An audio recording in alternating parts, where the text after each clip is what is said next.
बोलो। आप पूछो ना था फिर। दीदी आप सखी आप बोल रहे थे ना कि बिहारी जी आपको चकाचक रखे हैं, कैसे रखे हैं? मेरी तो बिहार जी ने इतने सुंदर से रखा, इतना चकाचक सुंदर और सुंदर संत कुटिया में, संतन के आश्रम में, और संत मैया है वहाँ भी 6 बहनें। अच्छा। मुझसे उनने 6 बहनें, पूर्व जन्म की बहन है तू और बिहार की सखी है, इसी बोलकर उनने अपने गोद में रखा है। बहुत अच्छी से मुझे पालन पोषण, खाना रहना, लाइट खर्च और पानी की खर्चा सब बिहारी जी की जिम्मा है। सब अच्छा, सखी लोग ने बहुत सखी अच्छे से ऐसे रखा। मैंने सुना है कि कुछ लोग कहते हैं, प्लीज सखी सुनो।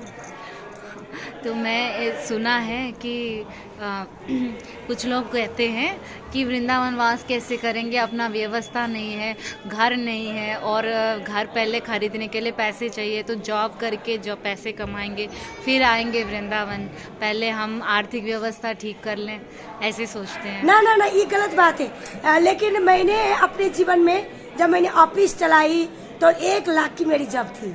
हाँ। मैं झूठ ना कहूँ श्री अरदास, 1 लाख की मेरी जॉब थी। मैंने आप ही ने अपनी प्राइवेट ऑफिस खोला, हमें 2 सखी, एक नेपाल की सखी बनकर, 2 हमें स्टाफ बनकर खोला। लेकिन मुझे इतना भगवान में लगन लगाना, भोले बाबा ने, भगवान बाबा ने खूब अपने चरण में ले गए मुझे जॉब में। मेरे को शनिवार कब आएगा ऐसे इंतजार करती मैं। कभी कहीं देवी के मंदिर में, कभी कहीं मैं निकल गई थी, मैं कहीं और जगह में न गई। लेकिन मुझे जो मेरे साथ में जिसने ऑफिस खोला वो मेरे स्टाफ ने ये कही, तुम ऐसे जाओगी तो आप ये जॉब नहीं करोगी, ये ऑफिस डूब जाएगा। मैंने डूब न दो, लेकिन मैं भगवान को न छोड़ू। मैंने ऐसा बोलकर और मैंने भगवान में छोड़े नहीं। जब भोले बाबा की भक्ति करते करते मुझे कन्हैया ने पकड़ लियो। जब पकड़ लियो तो इतने रुलाया, मैं ऐसे भाव में रो रही हूँ, एकांत में रोती हूँ। कहाँ गोकुल है, कहाँ मथुरा है, कहाँ नंदगाम है, कहाँ बरसाना है, मेरा भाव ऐसा बना। लेकिन मैंने किसी से सुना नहीं, तब भी मुझे आपसे आप ऐसा प्रकट कराया मुझे कृष्ण कन्हैया लाल ने। तब मुझे ऐसे रोते रोते तब मुझे किसी समय के बाद मुझे बिहार ने यहाँ ले दिया 2016 में। तो 2016 में जब से आई तब मुझे जल्दी कभी लौटना न दियो नेपाल भगवान ने। लेकिन मैं कभी 1 महीना के, कभी 2 महीना, कभी 3 महीना का ऐसे मुझे भेजा नेपाल। तो तब भी मुझे व्यवस्था थी, मुझे मेरे पास पैसे लेके नहीं आए, पैसा की व्यवस्था करके नहीं आई, लेकिन मुझे व्यवस्था ही है। अब भी मुझे 2020 से व्यवस्था से रखा है। और जो मुझे 1 लाख की कमाई भी मैंने छोड़ दिया इसकी भरोसा में, तो तब मुझे चकाचक हो रहे। पैसे तो आज है कल नहीं होगा, पैसे का कोई भरोसा नहीं है भगवान के लिए। भगवान के लिए सच्चा मन की भक्ति चाहिए। वृंदावन वास के लिए समर्पण हो जाए तो समर्पण हो जाए, इनकी चरण जिसने पकड़। जॉब करनी जरूरी नहीं है। मुझे तो देखो कोई जॉब करती नहीं, कोई कमाने जाती नहीं, भंडारा खाने भी नहीं जाती हूँ मैं। भंडारा खाऊं तो कितने पैसे आएगा वृंदावन में। बिहार कुछ नहीं खाना। अभी तक मैंने इतने ठंडी की वजह इतने चाय पी को उसको भोग लगाई, दूध जल गर्म करके और फल को भोग लगाई, तो उसको भोग लगाकर इतने चाय पी को मैं दौड़ को यहाँ आ जाता हूँ।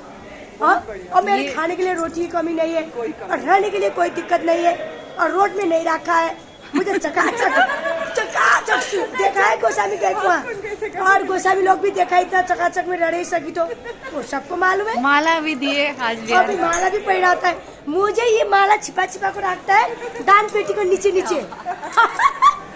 और दान बिहारी जी दे रहे हैं, देखो ये मेरी माला भी नहीं चलेगी तो फिर सब लौट को जाता है। मैं दान पेटी में ऐसे कहीं बिहार के माला पड़े तो नहीं, फिर मैं ढूंढता हूँ, मेरे को मिल जाता है, मैं खुश होकर गद को पैर को मैं निकल जाता हूँ, फिर यमुना जी में डाल देता हूँ।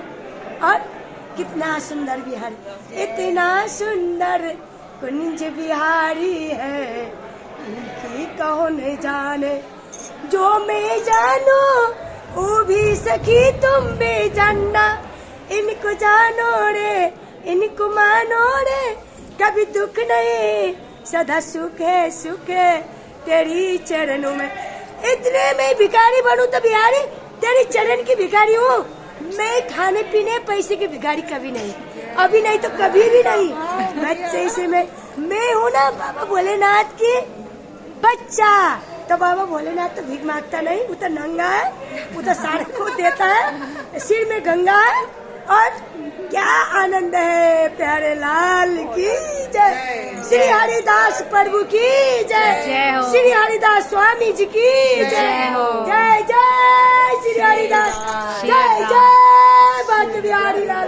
बहुत